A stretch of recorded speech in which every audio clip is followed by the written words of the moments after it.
በስልጤ ዞን በተያዘ በጀት ዓመት ከ20 ሚሊዮን ብር በላይ ገቢ መገኘቱ ተገለጸ። በዞኑ የሚገኙ የቱሪስት መስህብ ስፍራዎችን በማልማት ለኢንቨስትመንት ምቹና ተመራጭ ለማድረግ እየተሰራ መሆኑም ተነግሯል።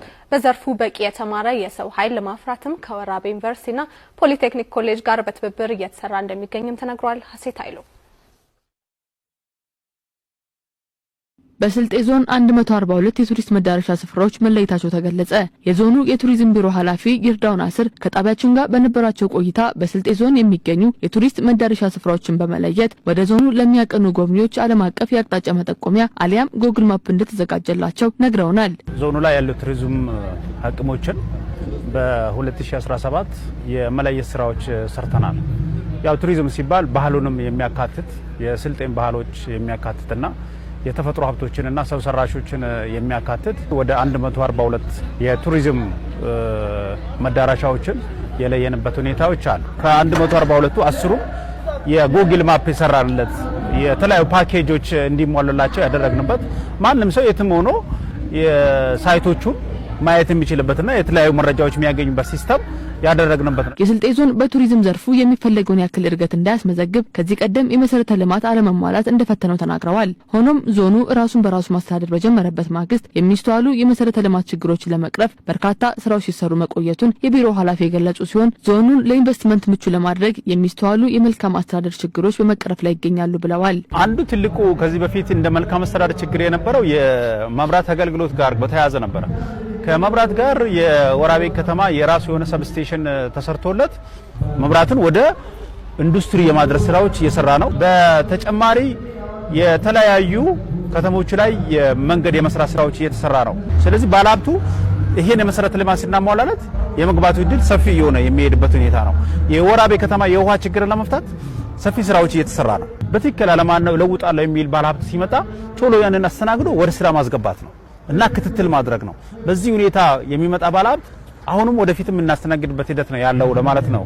በሌላ ጎኑ ደግሞ መሬት ወስደው ደግሞ ማያለሙ አሉ። እነሱ ላይም እርምጃ ለመውሰድ በጣም ክትትል እያደረግን ነው። ማስጠንቀቂያዎች እየተሰጡ ነው። የመንጠቅ ስራዎችን እየሰነ ነው። በተያዘው በጀት ዓመት 27000 የሚጠጉ የሀገር ውስጥና ዓለም አቀፍ ጎብኚዎች በዞኑ የሚገኙ የቱሪስት መስህቦችን ይጎበኙ ሲሆን ከ20 ሚሊዮን ብር በላይ ገቢ መገኘቱ ተገልጿል። ከአዲስ አበባ የመጡ በተለያዩ ቦታ የመጡ ወደ 27000 የሚሆኑ ሰዎች ጉብኝት ያደረጉበት ሁኔታ አለ። ወደ ከ80 በላይ ደግሞ የውጭ ቱሪስቶች ከ80 በላይ የውጭ ቱሪስቶች ጎብኝተው አድረው የሄዱበት ሁኔታ አለው። በሂደቱም ባዩት ነገር ያረኩበት ሁኔታ ነው የተፈጠረው። በእነዚህ ያለውን እንቅስቃሴ ስናይ ከ20 ሚሊዮን ብር በላይ እንቅስቃሴዎች የቱሪዝም ሳይቶች ላይ እንቅስቃሴዎች ተደርጓል የሚል ሪፖርት ነው ያለን እስካሁን ባለው ማለት ነው። የስልጤ ዞን ለቱሪስቶች ምቹና ማራኪ የተፈጥሮ ገጽታ ያላቸው እንደ አሸቴ ፍልውሃ፣ የሀር ሸጣንና አባይ አጡፍ ሐይቅ መገኛ ነው። በእነዚህ የቱሪስት መስህብ ስፍራዎችም በርካታ የስራ ዕድሎች መፈጠራቸውን የቱሪዝም ቢሮ ገልጿል። በዚህ ዓመትም በዞኑ በተለያዩ የቱሪዝም ዘርፎች ከ1200 በላይ የስራ ዕድል መፈጠሩን አስታውቋል። ሆቴል አገልግሎት፣ በአስጎብኝነት እዛ ቦታው ላይ ደግሞ እቃዎችን ይሸጣሉ። የተለያዩ የስልጥ ባህላዊ ኮፊት የሚደረጉ ነገሮች፣ ስካርቦች፣ እነዚህ ነገሮችን ሽጠው የሚጠቀሙ አሉ። አሳም ይሸጡ አሉ።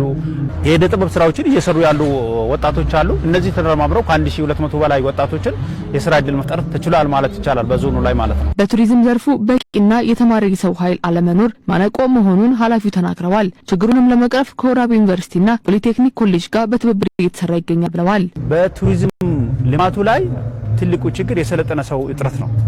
ስለዚህ ይሄን የሰለጠነ ሰው እጥረትን ለመፍታት የምንችለው ከተቋሞች ጋር ባለን ቅንኙነት ነው። አንዱ ወራቤ ዩኒቨርሲቲ ነው። ሁለተኛው ወራቤ ፖሊቴክኒክ ነው። አሁን ወራቤ ፖሊቴክኒክ የሆቴል አገልግሎት አሰጣጥ፣ የጽዳት እነዚህ ነገሮችን ስልጠና ይሰጣል። ስለዚህ እነዚህ ነገሮች ደግሞ ወደ ሆቴል ነው የምትልካቸው ልጆቹን ማለት ነው። ስለዚህ እነዚህ አካባቢ ያሉ ክፍተቶችን በመነጋገርና የፌዴራል ቱሪዝም ኢንስቲትዩት ማሰልጠኛ ተቋም ይሄ ችግር አለብንና እንዴት እናርገው የሆስቴሊቲ የሚመጡ እንግዶችን በተቀብሎ ከማስተናገድና በአግባቡ ከማስረዳት ስለ ከተማው ስለ ዞኑ ከማስረዳት አንፃር ክፍተቶች አሉ ብለን ለይተን ከቱሪዝም ኢንስቲትዩቱ ጋር በመነጋገር ወደ ከ350 በላይ ወጣቶችን ስልጠና የሰጠንበት ሁኔታ አለ።